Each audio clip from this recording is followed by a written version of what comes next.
Binabaan ko pa rin sa 500. Yung goal dito is, kailangan siyang mag-thicken. Kailangan siyang lumapot without stirring.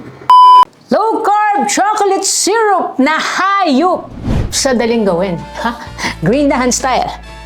So wala mo ng apoy. In a saucepan, pagaluin natin. Water, cacao powder, pure allulose, salt, pinch of salt. Halo-halo. So kunin natin yung mga residue doon sa gilid. Kunin natin yan. Oh. Kailangan kasi ma-mix yan eh.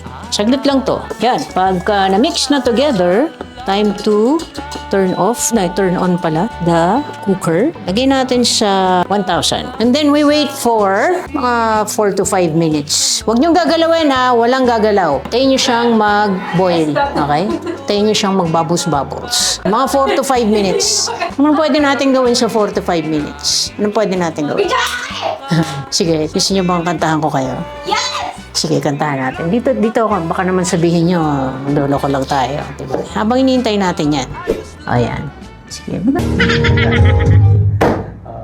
So ano siya, ayan. Binabaan ko pa rin sa 500. Yung goal dito is, kailangan siyang mag-thicken. Kailangan siyang lumapot without stirring. So kaya tayo gumagawa ng syrup kasi may gagamitan tayo nito. May paggagamitan tayo nito. Siyempre, pag ginamit natin siya doon sa isang recipe, marami magtatanong.